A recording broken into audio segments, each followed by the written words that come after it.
السلام علیکم ورحمۃ اللہ وبرکاتہ۔ امید ہے تمام طلباء خیر و عافیت سے ہوں گے۔ آن لائن کلاسز کے سلسلے میں اسلامیات کا یہ لیکچر 11ویں جماعت کے طلباء کے لیے، اور میں آپ سے اسلامیات کا ٹیچر اعظم عزیز مخاطب ہوں۔ گزشتہ اسباق میں ہم نے جو چیپٹر سٹارٹ کیا تھا، چیپٹر نمبر 4 کو ہم پڑھ رہے ہیں، سٹارٹ کیا ہوا تھا تعارف قرآن و حدیث والا۔ اس سے پہلے کے جو اسباق گزرے ہیں اس میں ہم نے قرآن مجید کا تعارف، قرآن مجید کے پھر جمع و تدوین کے ادوار اور ساری تفصیلات ہم پہلے پڑھ چکے ہیں۔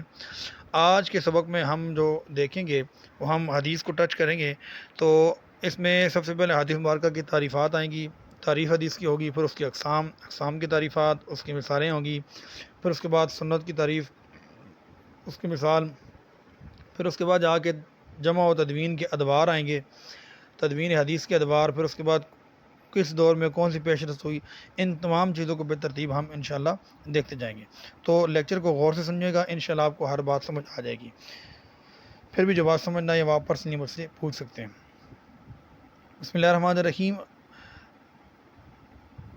سب سے پہلے آپ دیکھیں کہ آپ کے پاس جو موضوع ہمارے لکھا ہوا ہے، جو ہیڈنگ ہے ہمارے پاس حدیث اور سنت کی ہیڈنگ ہے، ٹھیک ہے۔ اس میں ہم پہلے حدیث کی تعریفات دیکھیں گے، حدیث کی تعریف دیکھنے کے بعد پھر ہم اس میں آگے سنت کی تعریف دیکھیں گے، پھر حدیث کی اقسام دیکھیں گے، تو ہمیں ان دونوں میں ڈفرینس سمجھ آ جائے گا حدیث اور سنت میں کیا فرق ہے۔ پہلی بات دیکھیں حدیث کی، آپ لائن نمبر 1 میں تعریف دیکھ رہے ہیں۔ حدیث کی لغوی اعتبار سے تعریف یہ ہے کہ حدیث مطلقاً بات کرنے کو کہتے ہیں، حدیث بات کرنے کو یا خبر کو کہتے ہیں۔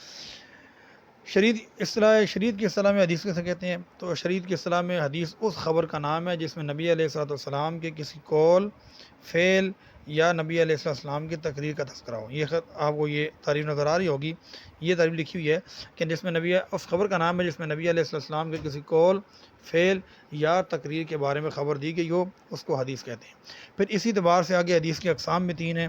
یہ 3 اقسام کی ہیڈنگ آپ کو یہاں پہ نظر آ گئی ہوگی کہ حدیث کی پھر آگے 3 قسمیں ہیں۔ نمبر 1، سب سے پہلی یہ ہے حدیث قولی۔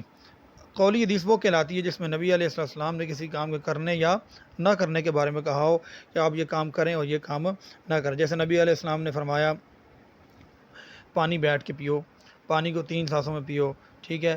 نبی علیہ السلام نے منع فرمایا کہ پڑوسی کو تکلیف نہ دو، راستے میں تکلیف دہ چیز نہ پھینکو، ٹھیک ہے۔ یہ کام نبی علیہ السلام نے کسی کام کے بارے نبی علیہ السلام کرنے کا یا نہ کرنے کا حکم فرمایا ہو تو یہ نبی علیہ السلام کی قولی حدیث کہلاتی ہے۔ فعلی حدیث وہ ہوتی ہے جس میں نبی علیہ السلام کے فعل کا تذکرہ ہو، جس میں نبی علیہ السلام نے کسی عمل کر کے بتایا ہو یا راوی نقل کیا ہو کہ نبی علیہ السلام نے یہ عمل اس طریقے سے کیا، یعنی نبی علیہ السلام کے اختیار کردہ طریقے کو فعلی حدیث کہتے ہیں۔ اس کی مثال، بہت سی مثالیں نبی علیہ السلام کی زندگی میں کہ نبی علیہ السلام نے بیٹھ کے کھانا کھایا، نبی علیہ السلام دائیں کمر پر سوتے تھے، نبی علیہ السلام گھر والوں کے ساتھ اچھا برتاؤ سے پیش آتے تھے، ٹھیک ہے۔ تو نبی علیہ السلام کے جہاں افعال کا تذکرہ ہے وہ ساری حدیثیں کیا کہلاتی ہیں جی؟ فعل کہلاتی ہیں۔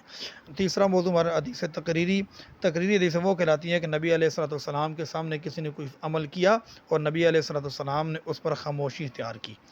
خاموشی کا مطلب یہ ہوتا ہے کہ اگر اس میں کوئی ممانعت ہوتی یا کوئی قابل وضاحت بات ہوتی، نبی علیہ السلام اس کو بیان کرتے تھے، لیکن نبی علیہ السلام نے خاموشی اختیار کی تو اس کا مطلب یہ ہے کہ یہ بات، یہ کام درست ہے، جائز ہے۔ اس کی مثال، نبی علیہ السلام کی سامنے ایک دسترخوان پر ضب جنوار ہوتا ہے، چھپکلی کی طرح بڑا سا، نبی علیہ السلام کے سامنے دسترخوان پہ کھایا گیا، نبی علیہ السلام نے اس پر خاموشی اختیار کی۔ تو نبی علیہ السلام کا خاموش رہنا اس کی تصدیق کے مترادف ہوتا ہے۔ کس کے مترادف ہوتا ہے جی؟ تصدیق کے مترادف ہوتا ہے۔ یہ آپ نے حدیث کی 3 اقسام دیکھ لیں، ٹھیک ہے۔ مثالیں بھی آپ کو ساری سمجھ آ گئی ہوگی۔ آگے دیکھ لیں کہ اب دوسرا موضوع جو ہمارے پاس اوپر لکھا ہوا تھا وہ تھا سنت کا، ٹھیک ہے۔ حدیث کی تعریف ہم نے پڑھی تھی کہ خبر جب بات کو کہتے ہیں، جبکہ سنت جو ہے لفظی معنی کے اعتبار سے طریقے اور راستے کو کہتے ہیں۔ طریقے یا راستے کو کہتے ہیں، یہ مطلقاً ہے، چاہے اچھا ہو یا برا ہو، صرف راستے کو جو کہتے ہیں وہ سنت کہتے ہیں۔ جبکہ اصطلاح شریعت میں کہتے ہیں، اصطلاح شریعت میں یہ دیکھیں کہ سنت رسول صلی اللہ علیہ وسلم کے سنت رسول کے معنی یہ ہے کہ حضور صلی اللہ علیہ وسلم کے اختیار کردہ اور ہدایت کردہ طریقے ہیں۔ نبی علیہ السلام نے جو طریقے خود اختیار کیے یا جن راستوں کی نبی علیہ السلام نے رہنمائی فرمائی، ان کو حدیث میں کیا کہتے ہیں؟ سنت کہتے ہیں۔ تو اس میں نبی علیہ السلام کے نبی علیہ السلام کے اختیار کردہ طریقوں کو کیا کہتے ہیں جی؟ سنت کہتے ہیں۔ اس میں محدثین کے نزدیک یہ عبارت آپ نیچے دیکھ لیجیے، محدثین کے نزدیک نبی کریم علیہ السلام کو جملہ اقوال، یعنی تمام اقوال، افعال، تقریرات آپ صلی اللہ علیہ وسلم کے اخلاق جلیلہ، ان نبی علیہ السلام کے اخلاق، حتیٰ کہ آپ کے مغازی کے بارے میں بھی کہا گیا کہ یہ بھی سنت کے اندر شامل ہوتے ہیں۔ مختصر یہ کہ اگر آپ دیکھیں تو بڑی گہری نظر سے دیکھیں تو آپ کو یہ موضوع ملے گا کہ حدیث فعلی اور سنت جو ہے یہ دونوں مترادف ہیں، ایک جیسے ہیں۔ آج کا لیکچر اتنا ہی کافی ہے کہ جس میں ہم نے حدیث کی تعریف پڑھی، یہ تعریفات آپ کو اچھی یاد ہوں گی، جو اقسام ہیں آپ کو آگے ساری کی ساری بات سمجھ آ جائے گی۔ تو اس کو اچھے طریقے سے یاد کر لیجیے گا اور اس کی مثالیں بھی یاد کر لیجیے گا تاکہ آپ کو آگے والی بات ساری سمجھ آئے۔ والسلام علیکم ورحمۃ اللہ وبرکاتہ۔